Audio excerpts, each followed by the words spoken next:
1978년 당시 박정희 대통령은 기자회견에서 매우 의미심장한 발언을 내놓습니다. 1980년대 중반에는 전자병기와 항공기를 생산할 수 있도록 개발 능력을 키워나가겠습니다. 이후 노태우 정부에서 한국형 전투기 사업 KFP를 추진했고 미국 측과 KF-16 전투기를 면허 생산 방식으로 도입하게 되는데요. 이에 따라 1992년에서 2004년까지 KF-16 전투기 140대를 국내에서 조립, 생산하게 됩니다. 그리고 지금으로부터 23년 전인 2001년 3월 우리나라의 한 공군 사관학교 졸업식 행사장에서 당시의 김대중 전 대통령은 다음과 같이 KF-X 사업을 공표했습니다. 우리 전투조종사의 기량은 세계 최고 수준입니다. 하지만 여기서 만족할 수는 없습니다. 늦어도 2015년까지는 최신의 국산 전투기를 개발할 것입니다. 이에 따라 국산 전투기 사업 KF-X가 시작됩니다. KF-X의 개발이 완료되면 우리 공군에서 운용 중인 노후된 구형 전투기들을 대체하게 될 것으로 당시 내다보았는데요. 뿐만 아니라 동남아시아 등 저강도 분쟁을 겪는 국가들을 비롯해 F-16 전투기처럼 비교적 낮은 성능의 항공기를 생산하는 국가들에도 수출이 가능할 것이라 2001년 8월 20일 김동신 전 국방장관은 밝혔습니다. 하지만 이후 KF-X 사업이 순탄하게 흘러간 것은 절대 아니었는데요. KF-21의 개발에는 어떤 우여곡절이 있었으며 얼마나 많은 노력 끝에 KF-21이 탄생하게 된 걸까요? 그리고 전력화될 KF-21의 전투 능력은 얼마나 대단한 수준일까요? 전문가는 아니지만 해당 분야의 정보를 조사 정리했습니다. 본의 아니게 틀린 부분이 있을 수 있다는 점 양해해 주시면 감사하겠습니다.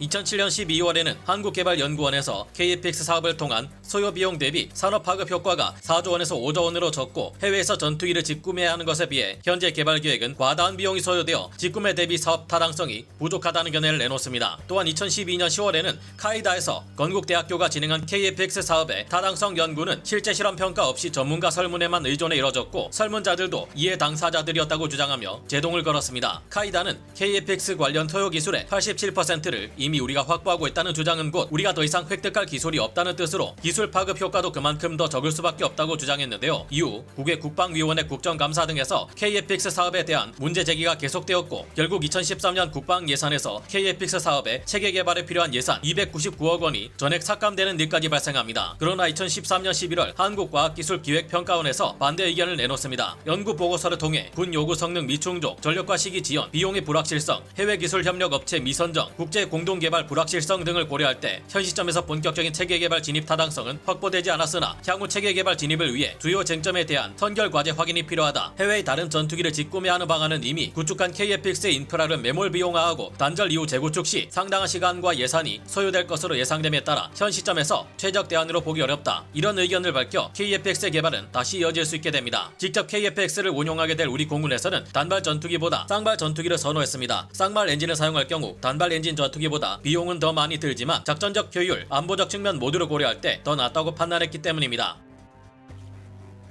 KF-X 사업을 위한 기체는 F-22나 F-35를 닮은 C-103과 유로파이터 타이푼을 닮은 C-203이 있었는데요. 2013년 11월 우리 군의 3차 FX 사업 후보가 F-35 스텔스 전투기로 결정났고 KF-X 영상은 C-103 설계안으로 채택됩니다. 그리고 2015년 12월 28일 한국항공우주산업 카이와 미국 록히드 마틴 컨소시엄의 주도하에 KF-X의 체계 개발은 시작됩니다. 2019년 9월 26일 방위사업청에서 KF-X의 상세 설계 검토 과정이 끝나 시제기 제작을 시작했다고 발표합니다. 2020년 6월 5일 카이는 미국 지휘사로부터 KF-X 엔진 F414 GE400K 15개를 인도받게 되는데요. KF-X의 체계 개발이 진행되는 동안 A사 레더를 비롯한 많은 항전 장비의 개발도 동시에 진행되어 왔습니다. 마침내 2021년 4월 9일 드디어 KF-X의 CJ1호기가 원래 제시된 계획보다 1개월 앞당겨져 출고식을 진행했고 명칭을 KF-21 보라매로 공식 확정짓습니다. 그리고 2022년 7월 19일 오후 3시 40분부터 4시 13분까지 KF-21은 33분간의 성공적인 초도 비행을 거쳐 5년간에 걸친 개발 전반부 과정이 순조롭게 진행되었다는 것을 입증했습니다. 2023년 1월 17일에는 CJ1호기가 애프터버너를 20% 정도 켜고 시속 1224km를 돌파하며 첫 초음속 비행에 성공합니다. 이로써 KF-21의 기체가 구조적 안정성을 보유하고 있다는 것이 확인되었는데요. 2023년 6월 28일 KF-21의 CJ6호기까지 모두 시험 비행에 성공했고 야간 비행시험, 고바듬각 비행시험, 편대 비행시험, 공중급유 비행시험, 미티어 중거리 공대공 미사일과 아이리스-T 단거리 공대공 미사일 발사시험 KF-21을 극한의 저온에서 꽁꽁 얼리는 전기체 환경 시험까지 성공했습니다. 2024년 5월 10일 KF-21은 시험 비행을 통해 최고 속도 마 1.8을 돌파하기까지 하며 F-35A 스텔스 전투기보다 더 빠르게 비행하는 모습을 선보이기도 했는데요. 그리고 2024년 7월 1일 KF-21의 생산이 드디어 시작되었습니다.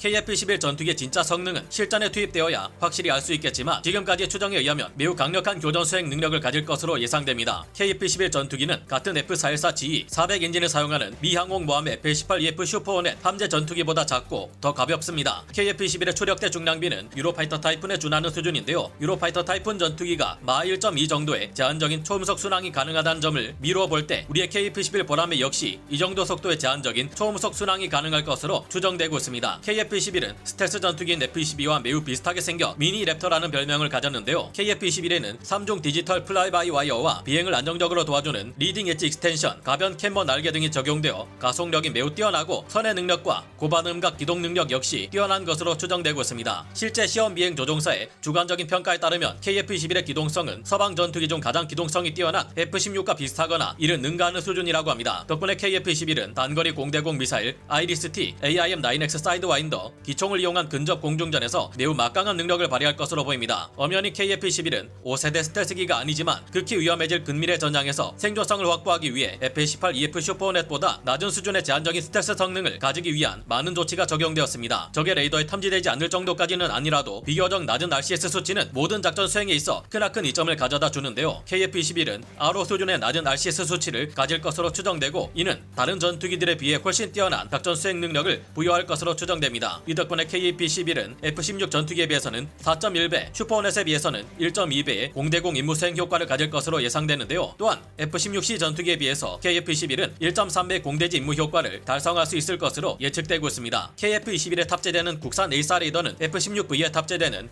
AN/APG-83 세이버 A4 레이더나 F-35 스텔스 전투기에 탑재되는 AN/APG-81 A4 레이더의 성능을 능가하는 것을 목표로 삼았다고 합니다. 이 목표대로 개발이 완료된다면 KF-21은 탐지 능력과 교전 능력 모두 매우 우수할 것으로 추정되는데요. KF-21 A4 레이더는 동시에 20여 개 이상의 목표물을 탐지 및 추적 가능하며 공대공, 공대지, 공대함, 동시 탐색 모드는 물론 공대지 사 모드, 공대공 추적 모드, LPI 모드 등을 지원할 예정입니다. 이 중 LPI 모드의 경우 방사하는 레이더파의 출력을 낮추고 다양한 조합의 특수한 파형을 사용해 레이더파를 숨겨 상대방이 KF-21의 RF 신호를 감지하기 어렵도록 하는 모드입니다. 동시에 KF-21에 탑재하기 위한 적외선 탐색 및 추적 장치 IRST는 유로파이터 타이푼 전투기에 탑재되는 레오나르도사의 파이럿 IRST를 추종해 개발 중입니다. 또한 지상 표적을 추적, 레이더를 조사해 레이저 유도 폭탄을 정밀 유도하는 데 사용되는 EOTG-P 포드는 F-15K 전투기에 사용되는 로키드 마틴사의 스나이퍼 타겟팅 포드를 추종해 개발 중입니다. 그리고 이런 다양한 항전 장비들과 데이터 링크를 통해 공유되는 정보들을 융합해 표적을 더욱 확실히 탐지하고 해당 표적의 비행 궤적을 계산해 조종사에게 LAD로 보여주는 센서 퓨전 기술까지 적용되었습니다. 이런 점들 때문에 실전에서 KF-21의 교전 능력은 적에게 매우 무시무시한 수준일 것으로 예상됩니다. KF-21에 내장될 통합 전자전 시스템 EW 수트 역시 개발 중이며 무엇보다 현존 최강의 공대공 중장거리 공대공 미사일인 MBDA 미티어가 KF-21에 4발 탑재됩니다. 미티어 미사일은 날개처럼 생긴 공기 흡입구와 덕티드 로켓 모터를 가지고 있어 내부에 산화제를 굳이 탑재할 필요가 없는데요. 산화제 분량만큼 추진제를 더 많이 탑재할 수 있는 미티어 미사일은 사정거리가 무려 200km에서 300km 이르는 것으로 추정됩니다. 게다가 적기가 미사일의 공격을 피할 수 없는 노 이스케이프 존이 AIM-120 암람의 3배인 150km에 이를 것으로 추정되는데요. 이 때문에 KF-21의 미티어 미사일 공격을 받는 적기는 살아남기가 극도로 어려울 겁니다. KF-21은 목표로 하는 성능을 충족한 이후에도 전자전기인 KF-21 EA형 무인 전투기들을 지휘하는 5.5세대 스텔스 전투기 및 공중모함으로서 작전을 수행할 수 있는 KF-21 EX형 등을 목표로 계속해서 성능을 끌어올려갈 계획인데요. 지금까지 KF-21의 개발이 우여곡절 끝에 잘 이어져서 너무나 감격스럽고 앞으로 예상치 못한 고난이 닥치더라도 잘 해결되어 우리 공군력을 크게 끌어올려주는 주역이 되기를 바라봅니다.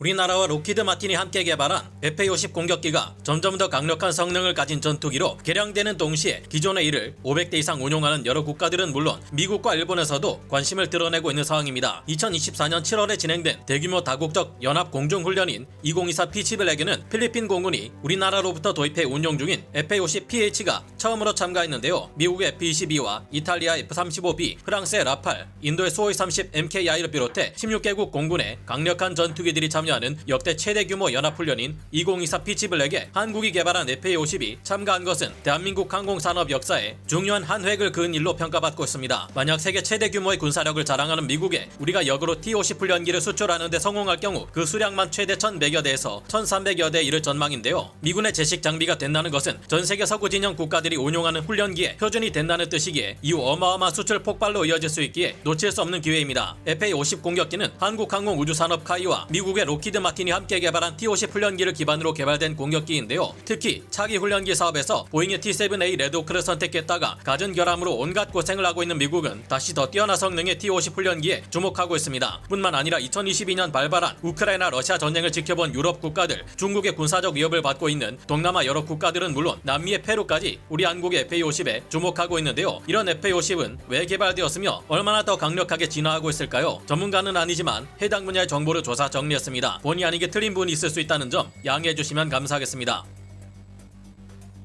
지난 2023년 열린 코프 선더 훈련 도중 우리나라가 필리핀에 수출한 FA-50 PH 공격기가 F-22A 랩터를 잡아낸 것은 전세계 밀리터리 매니아들을 충격에 빠뜨린 일대 사건이었습니다. 당시 공개된 FA-50의 HUD 화면이 이를 증명한 바 있는데요. 국내 군사 전문가들은 F-22가 가장 강력한 영역은 중거리 공대공 교전이며 이번 훈련처럼 근접 공중전 상황에 들어갈 경우 F-22와 FA-50 공격기 사이에 존재하는 전투력의 격차가 줄어들 수 있다고 평가합니다. 적 전투기와 아군 전투기가 서로 꼬리를 무는 긴박한 근접 공중전에서는 누군가의 사소한 실수가 곧바로 패배로 이어질 수 있는데요. 미 군사 전문 매체인 더 워존에 기고문을 올리는 미 항공 전문가 타일러 로고웨이는 이에 대해 F-22가 훈련 파트너를 가차없이 격파한다면 훈련의 가치는 무엇일까? 방어 위치에서 시작해 특정 무기나 전술을 사용하지 않고 비행하는 것이 F-22의 역할이었다라고 설명했습니다. 그의 말대로 당시 F-22는 예상치 못하게 처할 수 있는 근접 공중전 상황에서 더 나은 방어 역량을 가지기 위해 많은 기능들을 봉인당한 상태에서 상대적으로 필리핀 공군 조종사보다 기량이 낮은 조종사를 탑승시켰기에 나온 결과라고 보는 것이 타당해 보입니다. 그럼에도 F-22를 모의 격추하는 데 성공했다는 것은 엄청난 성과인데요. 아무리 F-22가 많은 페널티를 안고 진행한 공중전 훈련이라 해도 이런 일을 벌이는 것이 가능했던 이유는 FA-50이 매우 뛰어난 공대공 전투 능력을 가지고 있기 때문입니다. 적기와 100km 가까이 떨어져 있는 시계 외 공중전 상황에서 먼저 상대방을 공격할 때 더 빠르게 가속할 수 있는 전투기는 AIM-120 암람 같은 중거리 공대공 미사일의 사거리를 온전히 구현할 수 있게 됩니다. 미사일을 발사할 때 전투기의 방향이 적기를 향해 있고 더 빠르게 날고 있을 때 그 속도 에너지가 미사일에 더해져 더 빠르고 멀리 날아가기 때문입니다. 이에 더해 더 높은 고도에서 미사일을 발사할 경우 중력 가속도로 인한 속도 에너지까지 더해지는데요. FA-50은 최대 속도가 마하 1.5에 이르는 초음속 훈련기이자 공격기이며 이처럼 초음속으로 비행하는 빠른 전투기들은 공중전에서 매우 큰 유리함을 가지게 됩니다. 반대로 적기에게 공격받을 때나 지대공 미사일에게 쫓길 때는 어떨까요? 일직선으로 도망치는 기체를 미사일이 쫓기는 너무나 쉬운 일이기에 도망가는 전투기는 급격하게 방향을 틀며 회피하는 방어 기동을 수행합니다. 그러나 속도가 빠르다고 해서 무조건 미사일을 회피하는데 도움이 되는 것만은 아니라고 합니다. 항공역학 분야의 전문가들이 언급한 바에 따르면 마하 1.6 이상의 극히 빠른 속도에서는 일부 특수한 경우를 제외하면 대부분의 전투기들이 가진 기동성이 오히려 떨어지게 된다고 합니다. 그래서 마하 1.5에서 1.6은 대부분의 전투기들이 최대한 기동성과 속도를 조율해가며 효율을 끌어올릴 수 있는 한계점으로 작용한다고 하는데요. 그렇게 F-35가 이에 맞춰 최대 속도를 마하 1.6까지 낼 수 있도록 설계되었고 FA-50 공격기의 최대 속도 역시 마하 1.5까지 낼 수 있도록 설계되었다고 볼 수 있을 겁니다. 적기보다 더 빠른 기동성과 속도를 낼 수 있는 전투기는 근접 공중전에서 적기의 꼬리를 물고 단거리 공대공 미사일로 격추시키는데도 더 유리할 겁니다. 미 공군은 최근 훈련의 개념을 바꾸고 있는데 훈련 단계에서부터 기동성과 속도가 뛰어난 4세대 이상급 전투기들과 공중전을 수행할 수 있는 더 강력한 초음속 훈련기를 원하고 있습니다. 대부분의 4세대 이상급 전투기들이 마하 1.5 이상의 속도를 낼 수 있는 상황에서 이들을 상대하기 위한 고등 훈련기 겸 경전투기들 중에서 조금이라도 대등한 수준의 공중전이 가능한 기체는 한국의 FA-50 계열 기체들이 유일한 상황입니다. 이처럼 뛰어난 성능의 T-50 훈련기와 이를 기반으로 한 FA-50은 왜 개발되었을까요? 카이와 로키드 마틴이 T-50 골든 이글을 더 높은 비용에도 굳이 초음속기로 개발한 이유는 두 가지입니다. 우리 공군이 운용 중이던 F-5 전투기를 대체할 대상이 바로 FA-50인데 F-5 전투기의 임무 영역은 근접 항공 지원뿐만 아니라 공중전도 있기 때문입니다. 이를 위해서는 마하 0.8에서 1.2의 천음속 영역, 마하 1.6 영역에서 비행 가능한 전투기급의 비행 성능이 필요했는데요. 게다가 T-50을 초음속 공격기로 개발한 경험이 있어야 EUK F-11 보람의 한국형 전투기 개발 사업을 차질 없이 이어갈 수 있기 때문이기도 했습니다. 개발 당시 과도하게 비싼 훈련기라는 비판을 받았던 FA-50의 개발은 전술기의 다목적과 추세에 맞춰 나간 것이었으며 초음속 비행이 가능한 훈련기가 다름 아닌 미 공군에서 적극적으로 요구되고 있는 지금에 와서 생각해보면 매우 적절한 판단이었던 것입니다. 기존의 FA-50 블록 20형으로 알려진 기체는 폴란드 FA-50 대규모 도입으로 인해 개발이 진행 중입니다. 폴란드가 도입하는 FA-50은 F-16V가 F-16CD 블록 70, 70이라는 명칭으로 불리는 것처럼 FA-50 블록 70이라는 이름으로 불리게 되었습니다. 이 기체의 가장 큰 특징은 소형 A4 레더를 장착하고 중거리 공대공 미사일인 AIM-120 암람을 장착해 본격적인 4.5세대 전투기로 거듭난다는 것인데요. FA-50 블록 70 전투기는 폴란드 수출형의 경우 팬텀 스트라이크로 명명된 레이시온의 신형 공랭식 A4 레더를 탑재하고 LIG 넥스원이 자체 개발한 신형 공랭식 A4 레이더인 ESR-500A를 탑재할 수도 있을 것으로 보입니다. FA-50 블록 70 전투기는 사정거리가 60km 정도인 AIM-120AB 암람 중거리 공대공 미사일을 탑재하게 될 것으로 보입니다. 이를 통해 FA-50 블록 70은 BVR 시계외 공중전이 가능한 본격적인 전투기가 될 것으로 예상됩니다. 또한 IS-T와 AIM-9 사이드와인더 같은 단거리 공대공 미사일을 탑재 가능할 것으로 보입니다. 최대 속도가 마 1.5에 이르는 FA-52와 같은 강력한 무장을 사용해 작전을 수행한다면 더욱 강력한 공중 전력이 될 겁니다. FA-50 블록 70은 지상 타격용 무장으로 LIG 넥스원과 독일의 타우러스 시스템즈가 함께 개발하는 한국형 타우러스 공대지 순항 미사일이라 할 수 있는 KEPD-352가 개발 완료될 경우 이를 탑재 가능합니다. 이 미사일은 사정거리가 500km 이르기에 매우 먼 거리에서 안전하게 적의 주요 목표물을 타격할 수 있을 것으로 보이는데요. 폴란드와 적국 관계인 러시아는 우크라이나군과의 전쟁 중 그들의 항공기에서 쏘아대는 스톰 섀도우 순항 미사일에 공격받아 많은 피해를 입은 바 있습니다. 폴란드가 FA-50 블록 70으로 타우러스2를 투발할 경우 러시아군의 주요 지상 목표물 역시 이처럼 초토화될 수 있을 듯합니다. 여기에도 FA-50 블록 70은 한국형 GPS 유도 폭탄 KGGB 역시 탑재 가능할 것으로 예상됩니다. KGGB는 500파운드 무유도 항공폭탄을 저렴한 비용으로 유도 무기로 개조하기 위한 키트인데요. 제이담 키트처럼 GPS-INS 복합 유도 방식을 사용하지만 제이담과는 달리 활강 날개까지 가지고 있습니다. 덕분에 최대 사거리가 30km 정도인 기본 제이담과 달리 KGGB는 최대 사거리가 무려 100km에 달할 예정이며 매우 정밀한 공대지 타격이 가능할 것으로 보입니다. FA-50은 어느 정도의 장거리 공대공 무장을 통해 자신을 지키면서 장거리 타격이 가능한 정밀 유도 무기를 투하할 수 있다는 장점을 가졌습니다. 적의 대공 미사일이나 전투기 등으로 구성되는 방공 전력의 요격권 밖에서 안전하게 지상 표적을 공격해 초토화하는 것이 가능할 겁니다. 하지만 FA-50은 여기서 그치지 않고 단자형 전투기인 F-50으로의 개량까지 추구하고 있습니다. 카이는 이 기체를 기반으로 TF-50이라는 기체를 제작해 미국 수출에 도전할 계획인데요. F-50 단자기는 기존 복자기 FA-50에 비해 약 370kg의 연료를 더 탑재할 수 있어 임무작전 반경이 공대공 임무의 경우 31% 증가하고 공대지 임무의 경우 28%까지 증가할 것이라고 합니다. 미국은 미 공군의 고등훈련기 사업 ATT 그리고 미 해군의 가상적기 도입 사업인 전술대체항공기 사업 TSA, 미 해군의 신규 훈련기 도입 사업인 UJTS 이 세 개 대형 사업을 추진할 예정입니다. 카이는 이 거대한 세계 미국 신규 훈련기 도입 사업을 통해 2050년 연매출 40조 원을 달성하는 세계 7위권 항공 우주 전문 기업으로 퀀텀 점프하겠다는 포부를 밝힌 바 있습니다. 부디 이 같은 수출이 잘 진행되어 미국에도 우리나라에도 그리고 무서운 적과 맞서 싸워야 하는 유럽과 동남아 여러 국가들에도 큰 도움이 될 수 있기를 바라봅니다.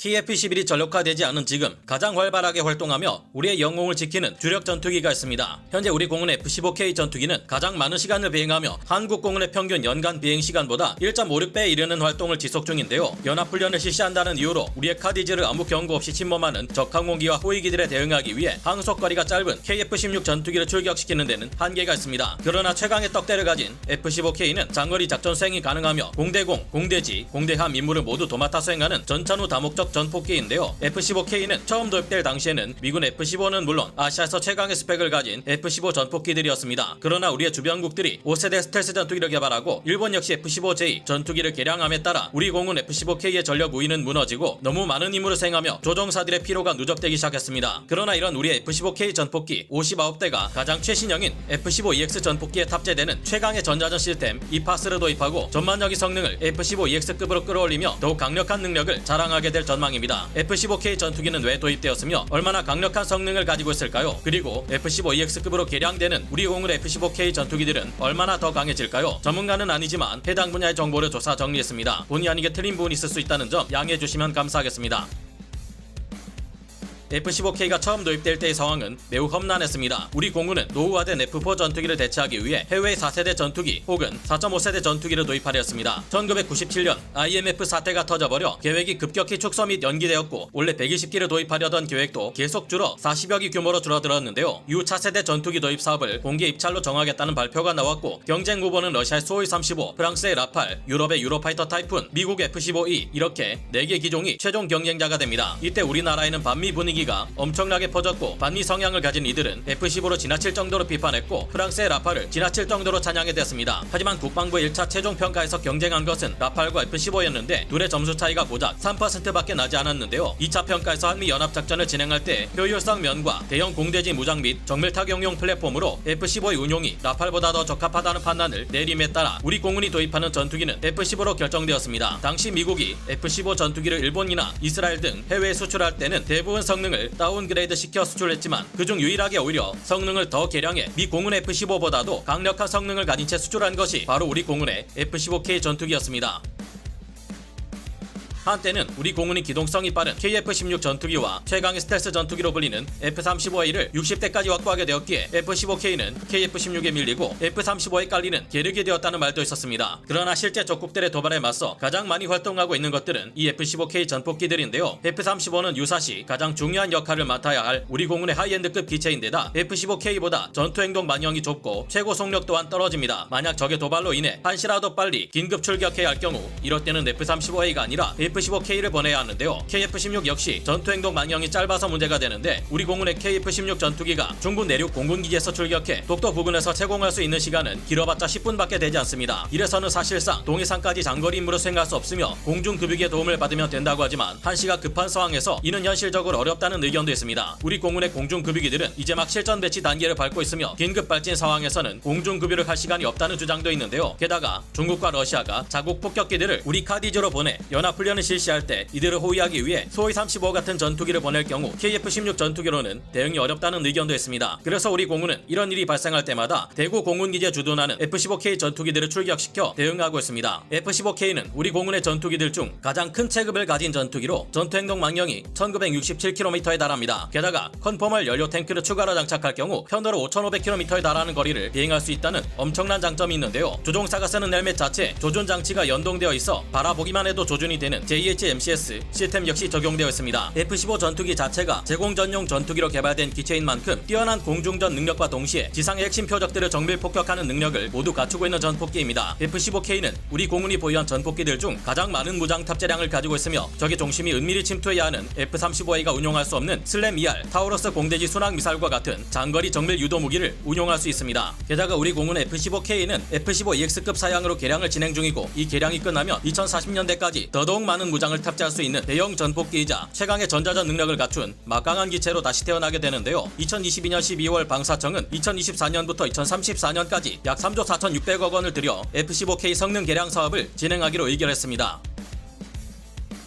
우리 공군 F-15K 전폭기들은 F-15EX급 사양으로 개량되면서 레이더를 AN/APG-82 버전 1 A4 레이더로 교체하게 됩니다. AN/APG-82 버전 1 A4 레이더는 F-35 스텔스 전투기에 탑재되는 AN/APG-81 A4 레이더보다 이후에 개발된 최신 레이더입니다. 대형 레이더인 것은 물론 F-15EX 전투기가 강력한 쌍발 엔진에서 제공되는 전력은 F-35의 전력보다 더욱 강해 근본적인 출력이 훨씬 강력한 것으로 평가받고 있습니다. 이 레이더는 F-22A 랩터에 장착되는 AN/APG-77 버전 1 A4 레이더보다도 어떤 면에서는 더 우월하다는 평가를 받을 정도인데요. 이 레이더는 발열을 많이 일으키는 A4 레이더에 반드시 필요한 신형 냉각 시스템을 갖췄고 적의 전자전 방해가 가해지는 환경에서도 레이더를 제대로 작동시킬 수 있는 것으로 알려져 있습니다. 이런 AN/APG-82 버전 1 A4 레이더는 탐지거리가 280km에 달하며 10개 이상의 표적을 동시에 추적할 수 있는 것으로 알려져 있는데요. 특히 이 레이더는 더욱 선진화된 시스템을 사용해 신호 처리 성능이 뛰어나고 공대지 임무를 수행할 때 사용하는 SAR 모드에서 특히 주목할 만한 성능 향상을 보여줍니다. 물론 IRST 장비와 타겟팅 포드를 비롯해 기존의 F-15K가 탑재하고 있던 장비들을 탑재하고 있어 이론적으로는 적 스텔스 전투기마저 탐지할 수 있는 역량을 보유하고 있습니다. 물론 이게 가능하려면 수많은 다른 전투 플랫폼의 도움과 수많은 훈련이 있어야겠지만요. 무장 탑재량이 더욱 늘어나는 F-15EX 전투기는 과거에 폐기된 B-1R 폭격기의 역할을 다시 되살린 것으로 평가받기도 하는데 그야말로 공중의 아스널십, 미사일 캐리어라 불릴 만한 13.4톤의 엄청난 무장 능력을 자랑합니다. 우리 공군 역시 F-35A 스텔스 전투기를 보유하고 있기에 F-15EX급으로 개량되는 F-15K 전투기들과 연계해 적을 상대하는 훈련을 반복하고 관련된 전술 교리를 발전시켜 나간다면 수적으로 우리보다 훨씬 많은 전술기들을 보유한 주변 적국들을 상대로 효과적인 방어 작전을 수행할 수 있을 겁니다. 미 공군은 적의 레이더에 탐지되지 않지만 무장 탑재량이 크게 떨어지는 F-35와 비스텔스기라 단독 작전은 어렵지만 최강의 무장 탑재량을 가진 F-15를 조합해 사용하는 것이 적군에게 더욱 치명적인 타격을 줄 수 있다는 것을 학습을 통해 파악하고 있습니다. F-15EX는 12발의 AIM-9X 사이드와인더 단거리 공대공 미사일 혹은 AIM-120 암람 중거리 공대공 미사일을 탑재할 수 있으며 이전의 F-15E에 비해 28% 증가한 무장 탑재량을 가지는데요. 2000파운드급 폭탄 7개를 동시에 탑재하고 출격하거나 28개에 달하는 SDB 유도 폭탄과 4발의 공대공 미사일을 조합해 탑재하는 것도 가능합니다. 게다가 개방형 아키텍처 구조를 채택해 이후에도 임무 컴퓨터를 교체하거나 새로운 신형 무장을 장착하는 등 유연한 성능 개량이 가능하다는 것도 장점인데요. F-15K 전투기는 만약 AGM-183A 에로 극초음속 미사일이 잘 개발되고 이를 우리가 도입한다면 탑재하게 될 수도 있습니다. AGM-183A 에로우는 거대한 부스터와 페어링으로 감싸진 글라이더형 극초 극초음속 탄두를 내장하고 있는 미국의 신무기인데요. 이 미사일은 최소 마하 7 이상, 최대 마하 20 이상에 이르는 엄청난 속도로 가속함은 물론 적의 방공망이 요격하기 어렵도록 회피 기동까지 수행하는 극초음속 미사일입니다. 현재 이 무기는 B-1B 초음속 폭격기와 B-2 스텔스 폭격기, B-21 차세대 스텔스 폭격기는 물론 B-52 전략 폭격기에서 투발할 수 있도록 개발되고 있으며 F-15 전투기에서도 역시 탑재할 것을 염두에 두고 있습니다. 이 무기는 2023년 3월 30일 6차 시험 발사 이후 개발이 잠정 중단된 것으로 알려졌으나 이후 2023년 10월 12일에 다시 시험 발사가 있었고 2024년 2월 27일 괌에서 진행된 극초음속 무기 친숙화 훈련에서도 등장했기에 아직 추이를 좀 더 지켜봐야겠습니다. 게다가 F-15EX급의 F-15K 전투기는 이파스라 불리는 F-15 최강의 전자전 시스템 역시 탑재하게 되는데 이를 통해 얻게 될 능력은 지금까지 F-15K와는 차원이 다른 수준일 것으로 평가됩니다. 적의 레이더를 제밍하면서 어느 정도의 방공망 제압 작전이 가능한 것은 물론 적이 쏜 공대공 미사일을 제밍해 방어하고 F-15K 전투기의 여론을 추적해 쫓아오는 미사일 역시 가상의 여론을 생성해내 교란할 수 있을 것으로 예상되는 수준인데요. 이처럼 F-15EX급의 개량이 끝나면 F-15K는 더욱 강력해질 것으로 예상되는 만큼 이 사업이 더욱 빠르게 진행될 수 있기를 기원해봅니다. 우리 공군이 KF-16 전투기를 도입한 것에는 북한 공군의 미그-29 전투기 도입이 큰 이유로 작용했습니다. 80년대 당시에만 해도 공산권 국가들은 대부분이 미그-23 전투기나 미그-21 전투기 같은 구형 기체들을 운용 중이었습니다. 그런데 북한이 당시 최신형 전투기였던 미그-29 전투기를 도입하게 되자 우리 정부로서는 발등에 불이 떨어졌습니다. 우리 한국군으로서는 북한에 대한 공군력이 열세에 놓인다는 것을 인정할 수 없었는데요. 현대전에서 제공권을 장악하는 쪽이 결국 전쟁에서도 승리할 확률이 압도적으로 높다는 것을 고려하면 이는 당연한 것이었습니다. 그래서 우리 공군에서 북한의 미그-29에 대응할 수 있는 전투기로 F-16을 도입하게 됩니다. 이 새로운 전투기 도입 사업의 대상으로 F-18 레거시 호넷 전투기를 선택할지 F-16 전투기를 선택할지 경합을 벌였지만 최종적으로 후보는 F-16이 선택됩니다. 이후 F-16이 전 세계 매우 많은 국가에서 역대 최대의 베스트셀러 전투기로 등극했다는 점이나 운용 유지 비용과 가동률에서 최대한의 효과를 보인다는 점 등 이때 우리나라 F-16 선택은 지금 생각해보면 정말 신의 한 수였습니다. 현재 우리 공군이 운용 중인 KF-16 전투기들은 F-16CD 블록 50, 52형에 해당되는 기체들인데요. KF-16 전투기는 노스롭 그루먼의 AN/APG-68 V5 레이더와 그보다 약간 더 개량된 AN/APG-68 V7 레이더를 탑재합니다. 이 레이더를 탑재한 KF-16 전투기는 동시에 10개의 목표물을 추적할 수 있으며 최대 6발의 AIM-120 암람 중거리 공대공 미사일을 탑재하고 있습니다. 그래서 KF-16 전투기는 이 6발의 암람 미사일을 동시에 발사해 6개에 해당하는 적기를 한 대가 동시에 공격할 수 있습니다. KF-16 전투기의 대규모 도입으로 우리 공군은 북한 공군에 비해 압도적인 전투 능력을 보유하게 되었으며 이후부터 우리 공군은 시종일관 북한의 공군 따위는 비교조차 될 수 없을 정도로 막강한 전력을 계속 늘려가고 있습니다. KF-16의 AN/APG-68 V5 레이더는 초고속 직접회로 VHSIC를 도입한 새로운 프로그래머블 디지털 신호 프로세서 PSP를 채용하고 있으며 노이즈 제거 성능이 높아져 해상도가 엄청나게 높아졌습니다. 레이더의 평균 고장 주기 MTBF가 300시간으로 크게 늘어났습니다. 하지만 KF-16 전투기 도입 이후 우리가 자체적으로 진행한 부품 국산화, 자체적인 개량은 KF-16 전투기를 더욱 막강한 수준의 공중 전력으로 끌어올렸는데요. 뿐만 아니라 KF-16 전투기 부품 국산화 및 라이센스 생산, 각종 자체 개량 등을 통해 항공기술 역량을 크게 끌어올린 우리 대한민국은 이제는 4.5세대 전투기인 KF-21 보라매를 개발해 전력화하려는 수준까지 올라왔습니다. KF-16 전투기를 이전과 차원이 다른 수준의 능력을 가진 전력으로 끌어올린 우리나라의 노력들은 어떤 것들이 있을까요? 또한 이를 더욱 개량해 A4 레이더와 각종 최신의 항전 장비들을 장착함으로써 성능을 F-16V급으로 끌어올린 KF-16U의 성능은 어떨까요? 전문가는 아니지만 해당 분야의 정보를 조사 정리했습니다. 본의 아니게 틀린 부분이 있을 수 있다는 점 양해해 주시면 감사하겠습니다.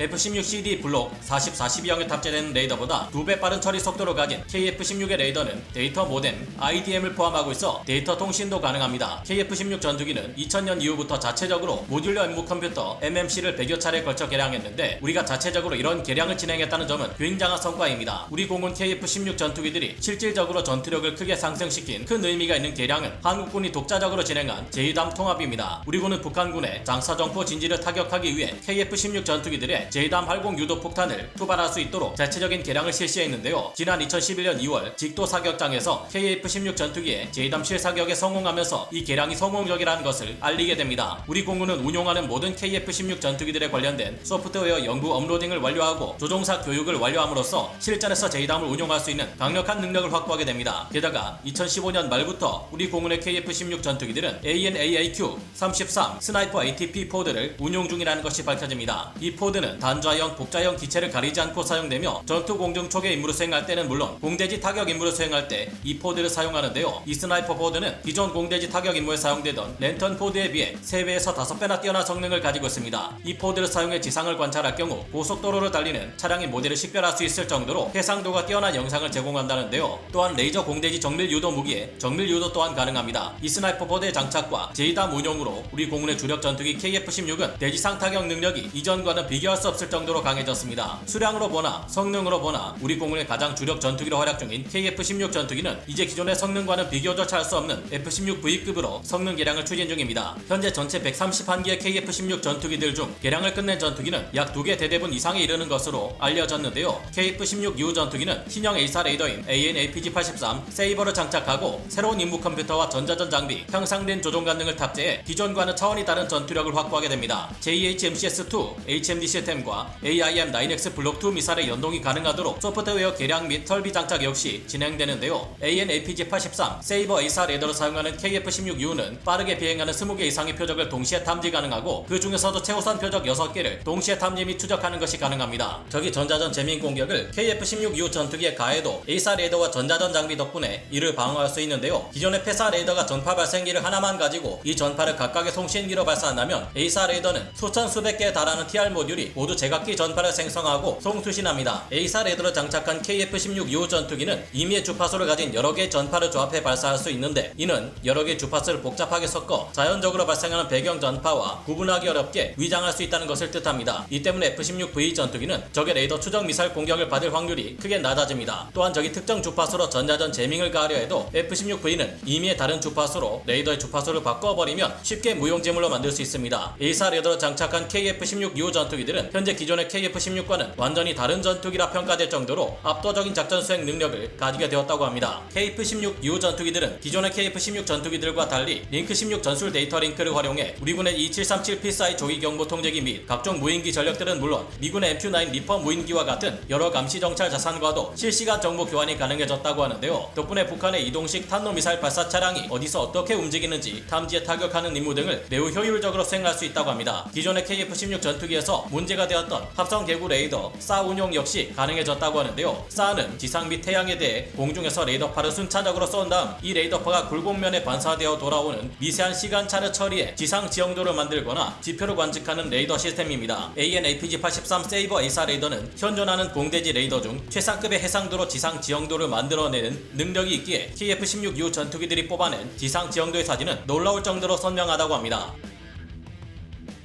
KF-16U의 가장 아쉬운 문제는 예산이 부족하다는 문제로 JH-MCS-2 시스템과 AIM-9X 블록2 단거리 공대공 미사일 통합이 이루어지지 않는다는 것입니다. 쉽게 말해 이 시스템은 전투기 조종사가 기술을 돌려 HUD상에 정 목표물이 놓이게 하지 않고 고개만 돌려서 적을 바라보기만 해도 조준이 되고 공대공 미사일을 발사할 수 있게 하는 시스템입니다. 즉 가장 최신형 HMD 시스템인 JH-MCS-2가 있고 없고에 따라 공중전의 판세가 달라질 정도로 엄청난 격차가 난다는 것인데요. 이 시스템이 적용된 F-16V 전투기는 기축선 밖의 적 표적을 획득하고 공격하는 홉스가 가능해져 근접 공중전에서 그야말로 상대할 자가 없는 천하무적의 압도적인 전투기가 될 겁니다. 우리가 KF-16 전투기의 성능을 개량하는 데 있어 가장 중요한 것을 따지라면 가장 1순위로 거론될 만한 것이 JH-MCS-2와 AIM-9X 블록2의 추가 도입인데요. 현재로서 이 JH-MCS-2 시스템은 테스트 버전 헬멧 3개만 우리 군이 보유 중이고 AIM-9X 블록2 미사일 역시 200발가량이 전부입니다. 북한의 미그-19 전투기조차 이와 비슷한 능력을 가진 시스템과 헬멧을 사용 중이라는 점을 고려하면 더욱 아쉬운 점입니다. 아직 F-35 60대가 모두 전력화되고 KF-11 한국형 전투기가 우리 공군의 주력이 되는 데는 적지 않은 시간이 필요합니다. 그동안 우리 공군의 가장 중요한 역할을 맡게 될 전투기가 바로 대량으로 운용 중인 KF-16 전투기인데요. 그런 만큼 공군력을 증강시키기 위한 예산이 더 확보된다면 KF-16U 기체들의 JH-MCS-2 시스템 통합과 AIM-9X 블록2 추가 발주는 가장 먼저 이루어져야 한다고 생각합니다. 여기서 더 욕심을 내본다면 추가적인 예산이 필요하겠지만 짧은 전투행동 반경 때문에 문제가 되는 KF-16 전투기 항속거리와 전투행동 반경을 크게 늘려주는 컨포멀 퓨얼 탱크 도입도 이루어졌으면 좋겠네요. 그리고 우리가 자체 개발한 무장이나 다른 국가의 무기 또한 적용할 수 있는 소프트웨어 기술 확보 역시 이루어졌으면 좋겠습니다.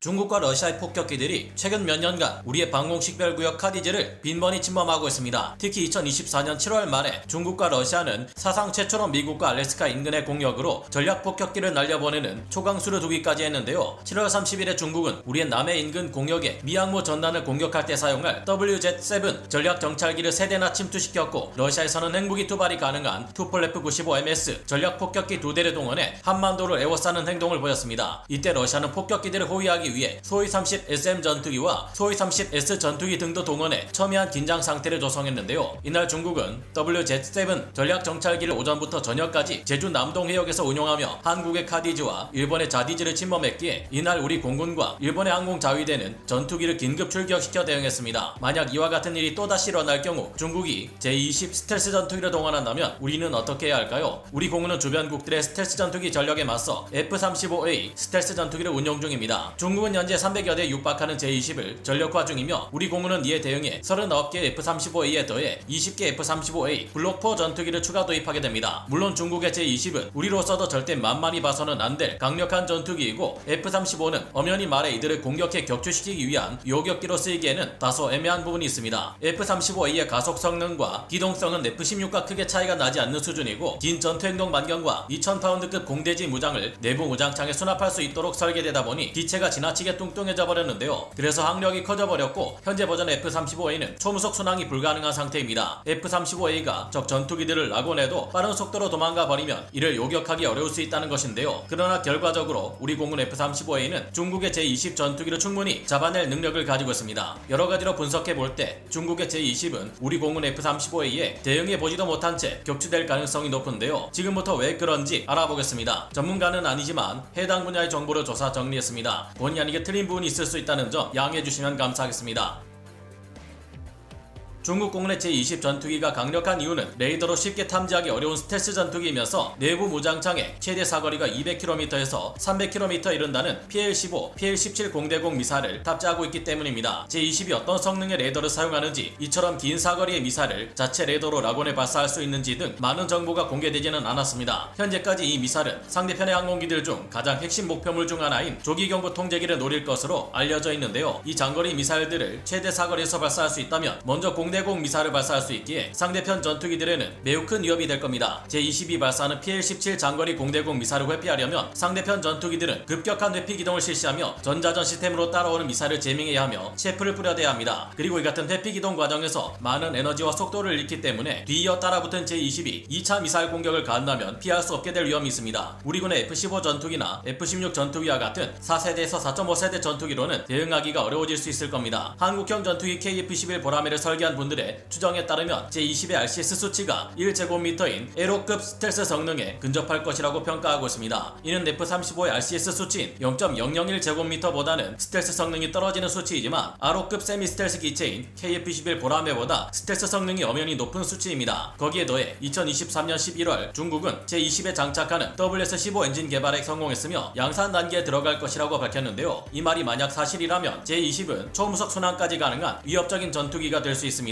따라서 향후 일반적인 F-15나 F-16 기체 단독으로는 제-20에 맞서기 어려워질 수도 있습니다. 하지만 제-20에 맞서 F-35A가 출격한다면 어떻게 될까요? 먼저 제-20을 찾아야겠지요. 생각보다 현대전을 상정한 각종 훈련에서 서방 세계의 전투기들이 스텔스 기들을 잡아낸 사례는 꽤나 많습니다. 유로파이터 타이푼이나 라팔 같은 4.5세대 전투기들은 적외선 탐색 추적 장비인 IRST를 사용해 여러 번이나 미 공군의 F-22A 랩터 스텔스 전투기를 포착한 적이 있고, 미 공군 역시 F-15C 전투기에 리전 IRST 포드를 장착해 스텔스 전투기를 사냥하는 방법을 오랜 기간 연구해 왔는데요. 이런 훈련 과정에서 F-22를 가상 격추한 적이 있다는 말을 여러분도 많이 들어보셨을 겁니다. 중국은 제-20 전투기에 고성능 엔진을 탑재해 유사시 빠른 속도로 높은 고고도까지 올라가 에너지 우위를 점하고 적기를 먼저 발견해 먼저 미사일 발사하는 요격에 특화된 전투기로 만드는 것이 목표였습니다. 하지만 WS-15 엔진이 목표대로 4만 kN급의 추력을 내고 제-20이 초음속 순항이 가능하다고 해도 이를 찾아낼 방법은 있는데요. 온도가 영하 56.5도에 달하는 고고도에서 상승하면서 마하 1.7로 초음속 순항 중인 F-22 스텔스 전투기는 원뿔형의 마하콘을 형성하게 되고 대기 온도에 비해 144도나 더 높은 열기를 방출합니다. 제-22 만약 F-22급의 스텔스기라 해도 이럴 때 IRST를 통한 정면 탐지 면적이 10배나 증가하는데요. F-35는 스텔스화된 적외선 탐지 장비인 EOTS를 탑재하고 있고 이런 서방의 IRST 장비들은 마하콘을 생성하는 적 전투기를 찾을 수 있는 8마이크로미터에서 12마이크로미터 원적외선 대역을 사용합니다. 게다가 여기에 더해 양자 우물형 적외선 검출기 QWIP라 불리는 초고감도 열상 센서를 사용하기에 엄청난 탐지 능력을 보유하고 있는데요. KF-21 전투기 역시 이 같은 방식의 EOTS 장비를 사용합니다. 최신형 IRST 장비들은 노즈콘을 생성하는 스텔스 전투기를 100km 이상의 먼 거리에서도 탐지할 수 있는 것으로 알려져 있습니다. 우리 공군이 보유하고 있는 F-35A는 초음속 순항이 불가능하고 가속 성능에서는 제-20에 밀릴지라도 스텔스 성능에서는 확실히 제-20을 압도합니다. 그래서 이를 제-20 전투기가 침범할 수 있을 만한 핵심 경로에 F-35 스텔스 전투기를 매복시키고 있다가 EOTS 장비로 제-20을 찾아 먼저 공격할 수 있을 것으로 예상되는데요. 게다가 제-20은 실제로 스텔스 전투기라는 평가를 받기에는 부족하다는 평이 나올 만큼 F-35에 비해 스텔스 능력이 떨어집니다. 서방 쪽 군사 전문가들 중 대다수가 F-35 스텔스 전투기가 AN/APG-81A4 레이더와 다른 여러 항전 장비의 센서 표전 능력을 사용해 제-20을 50km에서 100km 거리 이내에서 먼저 발견해 먼저 미사일을 발사할 가능성이 높다고 평가하고 있으니까요. 현재 우리 공군이 보유하고 있는 F-35 기체들은 TR-3에 해당하며 완벽한 스텔스 전투기임에는 분명하지만 엄연히 완벽한 5세대 전투기라고는 할 수 없는 상태입니다. 여러가지 매체를 통해 알려진 F-35의 5세대급 환상적인 성능은 사실상 블록 4 버전에서 구현 가능할 것으로 예상되는데요. 해외 보도에서는 이를 두고 F-35 슈퍼 라이트닝 2라는 명칭으로 부르기도 합니다. 우리나라는 총 사업비 약 4조 2,600억 원을 투입해 20대 F-35A를 추가 도입하고 기존의 F-35A를 블록 4 버전으로 개량하게 됩니다. 이번 추가 도입을 통해 스텔스 도료를 항공기에 도장하는 전면 도장 능력을 포함한 국가급 창정 및 능력을 국내 청주기지 안에 구축하게 되었는데요. 이에 따라 우리 공군에서는 F-35A 전투기들의 기골 및 날개, 외피, 조종면 등에 대한 정비는 물론 저피탄 전면 도장 작업까지 가능해졌습니다. 우리나라가 대당 2,680억 원으로 도입 및 개량하는 F-35A 블록 4는 미 공군이 F-35라는 기체를 통해 원래 구현하려 했던 초월적 성능을 갖춘 진정한 5세대 전투기라 할 수 있는데요. 블록 4 버전의 F-35는 기존의 F-35와는 차원이 다른 능력을 갖춰 성능을 비교조차 할 수 없을 수준인 것으로 알려져 있습니다. F-35 블록 4는 미션 컴퓨터의 처리 속도는 물론 메모리 용량 역시 엄청나게 증가하며 이를 통해 더욱 방대한 정보를 한꺼번에 처리할 수 있는데요. 갈륨 비소 TR 모듈을 사용하는 AN/APG-81A4 레더와 달리 F-35 블록 4는 더욱 강력한 성능을 발휘하는 지라갈륨 TR 모듈을 사용하는 AN/APG-85A4 레더를 장착합니다. 이를 사용하는 소프트웨어의 개량으로 이전보다 더욱 탐지거리 및 정밀도가 향상되고 데이터 처리 속도 또한 크게 증가하게 됩니다. 이처럼 성능이 더욱 강해진 레이더와 함께 더 발전된 EOTS, IRST 장비 및 분산 개구 적외선 시스템, EODAS 등과의 센서 퓨전 능력으로 적기를 찾아내기에 블록 4 F-35는 적 스텔스기마저 원거리에서 탐지해 식별 및 추적할 수 있는 것으로 알려져 있는데요. 에비에이션 위크의 보도에 따르면 F-35 블록 4의 차세대 레이더는 기존의 레이더에 비해 목표 탐지 거리를 2배로 늘릴 수 있는 잠재력을 가졌다고 합니다. 사각지대가 없는 상황 인식 능력을 가지는 것 또한 가능해질 전망입니다. 기존 스텔스 전투기의 고질적인 단점이었던 무장 탑재량 역시 크게 늘어나는데요. F-35 블록 4는 17개의 새로운 무기를 탑재하게 됩니다. 우선 6발의 AIM-120 암람 중거리 공대공 미사일을 내부 무장창 안에 탑재할 수 있게 되며 이외에도 현존 최강의 중장거리 공대공 미사일 미티어, 아스람 미사일을 탑재할 수 있는데요. 여기에 더해 JSM 스텔스 대함 미사일과 JSOC-1 움직이는 목표물도 타격 가능한 SDB-2 활강 유도폭탄, 스피어 미사일, 개량형 대레이더 미사일인 AARGM-ER을 비롯해 더 많은 무장들을 운용할 수 있게 통합되는데 아직 이외의 무장들은 기밀로 분류되어 있습니다. 전자전 시스템 역시 더욱 강해집니다. 이미 블록 4 이전의 개량인 TR-3 단계의 기술 업데이트 3 개량에서만 해도 F-35는 기존에 비해 3배 더 강력한 전자전 프로세서를 가지게 되는데 기존의 F-35가 5개만 장착하던 전자전 수신기를 20개까지 늘려 장착하게 됩니다. 이보다 더 강해질 블록 4 F-35의 전자전 능력은 더욱 강해질 전망인데요. 현재 F-35가 같은 F-35들끼리 MADL이라는 전술 데이터 링크 교환만 가능한 것과 달리 F-35 블록 4는 링크 16과 도환이 이루어지게 미 해군 함대나 인공위성을 포함한 다른 전투 플랫폼들과 데이터를 공유하는 것 역시 가능해집니다. 영상을 재밌게 보셨다면 구독, 좋아요, 알림 설정 부탁드리겠습니다.